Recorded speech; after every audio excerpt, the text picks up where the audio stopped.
Այսօր դրանում է հոկտեմբերի 27-ի ոճրագործության 26 տարին 1999 թվականի Նաիրի Հունանյանի հանցախումբը ներխուժելով ազգային ժողով սպանեց խորհրդանի խոսնակ Կարեն Դեմիրճյանին, վարչապետ Վազգեն Սարգսյանին, խորհրդանի փոխնախագահներ Յուրի Բախշյանին և Ռուբեն Միրոյանին, պատգամավորներ Արմենակ Արմենակյանին, Միքայել Քոթանյանին, Հենրիկ Աբրահամյանին և նախարար Լեոնարդ Պետրոսյանին, ևս 8-ը վիրավորվեցին։ 2003 թվականի դեկտեմբերին դատարանը Հունանյանին և նրա հանցախմբի 5 անդամներին դատապարտեց ՑՄՀ ազատազրկման։ Հանցախմբի ևս մեկ անդամ դատապարտվեց 14 տարվա ազատազրկման։ ՑՄՀ ազատազրկման դատապարտված Վռամ Գալստյանը հետագայում ինքնասպանություն գործեց, իսկ 14 տարվա ազատազրկման դատապարտված Համլետ Ստեփանյանը հանկարծամահ եղավ։ Նոբարաշեն քրեակատարողական հիմնարկում նախորդ ամռանն էլ մահացավ գործով ՑՄՀ դատապարտյալ Աշոտ Կնազյանը։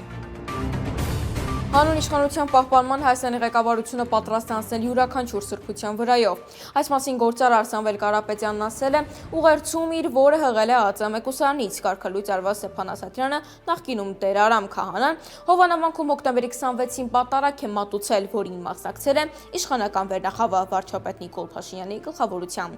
Երեկ և անցած օրերին տեղի ունեցած իրադարձությունները եկան ապացուցելու իմ ամենավատ կանխատեսումները։ Փոքրիկ խմբակը ցույց տվեց, որ հանուն իշխանության պահպանման այդ մարդիկ հայ ժողովրդի ողջ պատմության ընթացքում չտեսնված արար գործեցին, փորձելով թշնամաբար կոտրել հայ առաքելական եկեղեցու կարգը և արատավորել սուրբ պատարագն իրենց միջամտությամբ։ Դրանով ազգային պառակտման ճանապարհին այս իշխանությունները նոր քայլ արեցին, արժանանալով ողջ հայության դատաստանին և զայրույթին։ Կարելի է վստահ լինել, որ այսքանով փոքրիկ խմբակը կանգ չի առնելու, գրել է Կարապետյանը։ Հայաստանը հենց այսօրվանից պատրաստ է ապահովել բեռնատարների տարանցումը Թուրքիայից Ադրբեջան և Ադրբեջանից Թուրքիա երթուղով։ Այս մասին 2026 թվականի պետական բյուջեի նախնական քննարկման ժամանակ հայտարարել է վարչապետ Նիկոլ Փաշինյանը։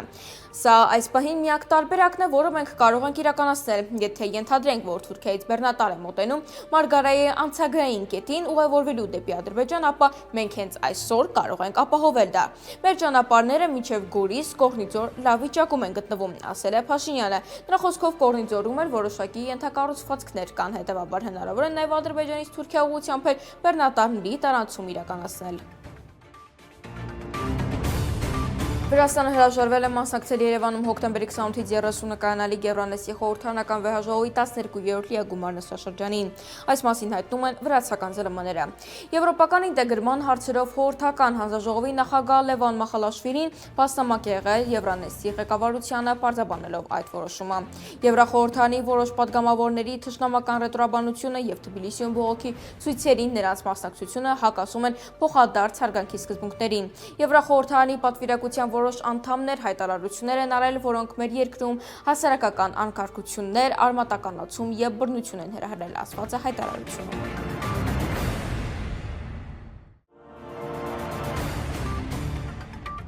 Գեղարքունիքի մարզի Ծափաթաղ գյուղում կորած 3-ամյա Տիգրանը տան մոտակայքից է կորել, այս մասին հայտնել է Ծափաթաղի վարչական ղեկավար Դավիթ Գզողլյանը։ Ողջ գիշեր որոնել ենք, հիմա էլ ենք որոնում, երեխան կորել է տան մոտակայքից, այլ մանրամասներ չեմ կարող ասել, նշել է նա։ Հոկտեմբերի 27-ին ժամը 18:00-ի սահմաններում հաղորդում է ստացվել, որ Գեղարքունիքի մարզի Ծափաթաղ գյուղի բնակիչ 2022 թվականի ծնված Տիգրան Օվանեսովը ժամը 16:30-ի սահմաններում կորել է։ Ոստիկանությունը և փրկարար ծառայությունը ձեռնարկում են որոնողական ծավալուն աշխատանքներ։ Հարամենամարտերի իռլանդացի լեգենդար մարտի Քոնոր Մաքրեգորը, ով հայտնի է Նոտորիուս տխրահռչակ մականունով, տեսողերցով դիմել է հայ հանդիսատեսին։ Կարճ հոլովակում մարզիկը հայերենով ողջունել է «Բարև Արմենիա»։ Նման կոչը դարձել է Հայաստանում Մաքրեգորի բրենդի գործարկման պրոմո արշավի մի մասը։ Մարզիկը նաև տեղեկացրել է, որ իր գարեջուրը, որն արժանացել է բազմաթիվ միջազգային մրցանակների, շուտով Հայաստանում ևս վաճառքի կլինի։ Barev Armenia, it's the notorious Conor McGregor giving you a mega announcement that Forge Irish Stout is coming your way soon. The world's creamiest stout in Armenia. Վանաձոր բժշկական կենտրոնի բժիշկներին հաջողվել է փրկել դանակահարված 22-ամյա Էրիկ Դ.-ի կյանքը։ ԶԼՄ-ների տեղեկություններով Էրիկ Դ.-ին, ով սպանված 21-ամյա Հայկ Մ.-ի սպանության գործով 4 մեղադրյալներից մեկն է, դատական նիստի ժամանակ հարվածել է Հայկ Մ.-ի մայրը ու փախել դատարանից։ Տուժածին վիրահատել են եւ նրա վիճակը կայուն է։ 2024 թվականի հուլիսի 17-ին ոստիկանության Ստեփանավանի բաժնում հաղորդում տված քաղաքացին հայտնել է, որ թորը 2003 թվականին ծնված Հայկը հուլիսի 9-ին տնից դուրս է եկել եւ չի վերադարձել։ Ավելի ուշ նրա դին հայտնաբերվել է Ստեփանավան քաղաքի մերձակա դաշտում։ Գործարչը փրկվել է Հանքավանի հյուրանոցային համալիրներից մեկից, տեղեկությունը հայտնում է Հայաստանի շրջակա միջավայրի նախարարության մամուլի ծառայությունը։ Հանրությունն այս արջի պահպանման եւ բարենպաստ պայմանների մասին նախաձեռնում էր դեռևս 2017 թվականից։ Փրկության պայքարը տևել է 8 տարի, այժմ նա գտնվում է FPWC վայրի կենդանիների փրկարարական կենտրոնում, արդյունացնում է կարանտինացման շրջան, որից հետո կտեղափոխվի մեծ ազատավանդակ, նա ստանում է լիարժեք մասնագիտական խնամք եւ անհրաժեշտ կենթանաբուժական օգնություն։ Կենտրոնում նա անցնում է վերականգնողական թերապիա, որի նպատակն է մեղմել անբարենպաստ բանտարկությունից թողած հոգեբանական եւ ֆիզիկական հետևանքները, ասված է հաղորդագրությունում։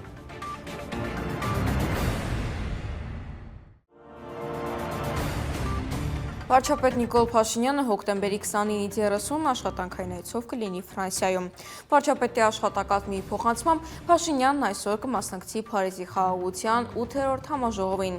Նախատեսված են նաև երկկողմ հանդիպումներ։ Հոկտեմբերի 30-ին Ելիսեյյան պալատում կկայանա վարչապետ Փաշինյանի հանդիպումը Ֆրանսիայի նախագահ Էմանուել Մակրոնի հետ։ Հայաստանի վարչապետն ու Ֆրանսիայի նախագահը հանդիպել էին նաև այս ամսվա սկզբին Կոպենհագենում Եվրոպական քաղաքական համայնքի 7-րդ գագաթնաժողովի շրջանակներում։ Նրանք քննարկել էին տարածաշրջանային զարգացումները, Վաշինգտոնի խաղաղության գագաթնաժողովի ձեռք բերած պայմանավորվածությունները եւ TRIP նախագծի իրականացմանը վերաբերող հարցեր։ Հայաստանի դատական համակարգը քաղաքականացված է եւ դատավճիռներն կախված են մի անձի կամքից։ Այսօր հակակոռուպցիոն դատարանի մոտ դրագրողների զրույցում ասել է Հայաստանի 3-րդ նախագահ Սերժ Սարգսյանը, անդրադառնալով Մասիսի համայնքապետ Դավիթ Համբարձումյանի կալանավորմանը։ Երեկ երեկոյան Համբարձումյանը Հայաստան ժամանելուն պես կալանավորվեց, սակայն հայտ է, որ ամբողջ դատավարության ընթացքում որևէ լուրջ ապացույց չի ներկայացվել կապված Դավիթի կողմից հանցավոր գործունեության հետ։ Բացի այդ, հոդվածով նախատեսված աննախադեպ ժամկետ է կիրառվել, բնականաբար այդ ժամկետը կիրառվել է, որպեսզի որևէ կերպ համաներում ընչացի պատժամիջոցի վրա, ասել է Սարգսյանը։ Դատարանը օրերս Դավիթ Համբարձումյանի մեղավոր է ճանաչել 2018 թվականի հեղափոխության օրերին ցուցարների նկատմամբ զենքով բռնություն գործադրելու համար, դատապարտելով 6 տարի 3 ամիս ազատազրկման։ Այսօր ավտովթար է տեղի ունեցել Արմավիրի մարզում, ժամը 8:30-ի սահմաններում Սարդարապատ գյուղի վարչական տարածքում բախվել են Opel Մակնիշի ավտոմեքենան եւ Lada Մակնիշի բեռնատարը։ Ինչպես հայտնում է ֆոտոլրագրող Գագիկ Շամշյանը, վթարի հետևանքով 2 հոգի, որոնց առաջին օգնության են հասել քաղաքացիները, տեղափոխվել են Արմավիր բժշկական կենտրոն, որտեղից վիրավորներից մեկին ռեանոմոբիլով տեղափոխել են Երևանի մասնագիտացված հիվանդանոցներից մեկը։ Վթարի փաստով քննչական վարչությունում նախաձեռնվել է քրեական վարույթ, որտեղից էլ պարզվում են վարորդների եւ վիրավորների ինքնությունները։ Բախման հետևանքով Լադան, որը բարձված է եղել հացով, կողաշրջվել է։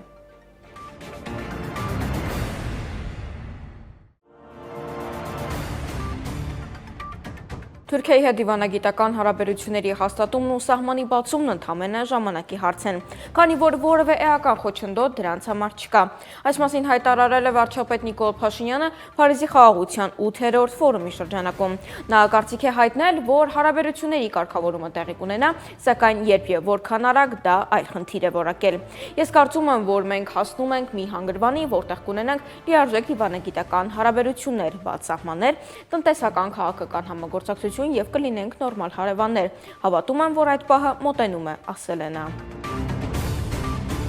Մեր ձևով ժողովրդական շարժման անդամ իրավաբան փաստաբան Ռուբեն Մխիթարյանը Արթիկի քրեակատարողական հիմնարկից նամակ է գրել։ 10 օր հետո մեկուսարանից գրված ձեռագիր նամակը հրապարակվել է փաստաբան Վարազդատ Հարությունյանի կողմից։ Անազատության մեջ ավելի ազատ եմ, քան երբևէ, շնորհակալ եմ բոլոր սրտացավ մարդկանց։ Հայաստանում արդարություն եւ արդարադատություն լինելու է։ Երանի նրանց, ովքեր հալածվում են արդարության համար, որովհետեւ նրանց է երկնքի արքայությունը։ Պայքարելու եմ մեր ձևով, չեմ կոտրվելու մեր ձևով։ հայտարարել է Մխիթարյանը։ Հոկտեմբերի 20-ին ուժայինները ներխուժել էին Գյումրու քաղաքապետարան, որպեսզի բերման ենթարկեն համայնքապետ Վարդան Ղուկասյանին։ Այդ ընթացքում քաշքշուկ սկսվեց համայնքապետարանի շենքում շրջապատված ոստիկանների եւ համայնքապետի կողմնակիցների միջև։ Ուժայինները 23 մարդու ձերբակալեցին, այդ թվում Մխիթարյանին։ Ալեքսանդրե Գրիգորյանը ծանրամարտի Եվրոպա երիտասարդների առաջնության ոսկե մեդալակիր է դարձել։ Հայաստանն առաջին մեդալն է նվաճում ծանրամարտի Եվրոպա երիտասարդների միջև 23 տարեկանների առաջնությունում։ Կանանց հավաքականի անդամ Եվրոպայի չեմպիոն աշխարհի առաջնության բրոնզե մեդալակիր 58 կիլոգրամ քաշային Ալեքսանդրե Գրիգորյանը Եվրոպայի երիտասարդների առաջնության փոկում վարժությունում 3 մոտեցման բարձրացրել է 85, 89 եւ 91 կիլոգրամ կշռող ծանրաձողերը։ 22-ամյա ծանրամարտի Գառնիկ Չոլակյանն նույն առաջնությունում դարձել է Եվրոպայի չեմպիոն փոկում վարժությունում բարձրացնելով 120 կիլոգրամ, իսկ քրում վարժությունում 147 կիլոգրամ։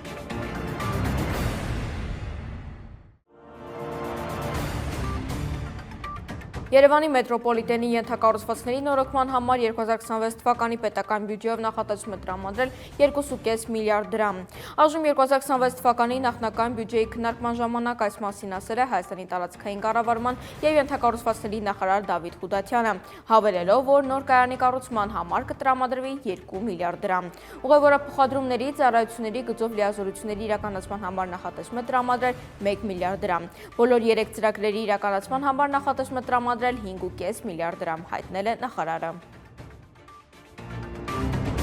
Ադրբեջանը վերջին 2 տարում թիրախավորել է Արցախի Մարտունու քաղաքը, մասնավորապես կենտրոնում գտնվող Սուրբ Ներսես մեծ եկեղեցին, այս մասին գրում է The Monument Watch-ը։ Նշում է, որ եկեղեցին եւ նրա շրջակայքը ադրբեջանական զինված ուժերը միտումնավոր թիրախավորել էին դեռևս 2020 թվականի 44-օրյա պատերազմի ժամանակ, երբ Մարտունի քաղաքը անխնա ռմբակոծվել էր։ Արկեր են ընկել եւ պայթել նաեւ եկեղեցու անմիջական հարևանությամբ գտնվող իրերը, ինչի վկայությունը եկեղեցու հարավային ճակատի վրայի հետքերն են։ Արդեն այսօր ադրբեջանական որոշ տելեգրամյան ալիքներ լուսանկարներ են տարածել օկուպացված Արցախի Մարտունի քաղաքից։ Լուսանկարներից երևում է, որ քաղաքի կենտրոնում գտնվող Սուրբ Ներսես մեծ եկեղեցին, որը կառուցվել է 2004 թվականին, վերջին 2 տարում կրել է վնասեր, ջարդված են պատուհանները, կան կրակահերթի հետքեր։ Երևան քաղաքի խցանումներին համակարգային լուծում տալու համար շեշտը կդրվի հանրային տրանսպորտի զարգացման, անձնական ավտոմեքենաների որոշակի սահմանափակումների ու տեխնոլոգիական նոր լուծումների վրա։ Facebook սոցիալական ցանցում այս մասին գրել է քաղաքապետ Տիգրան Ավինյանը։ Նա նշել է, որ կայացրել է երթևեկության բարելավման ճգնաժամային կառավարման հանձնաժողովի առաջին նիստը։ Աշխատանքային խմբում ընդգրկված են Երևանի քաղաքապետարանի ու Հայաստանի գործադիր իշխանության մարմինների ներկայացուցիչներ։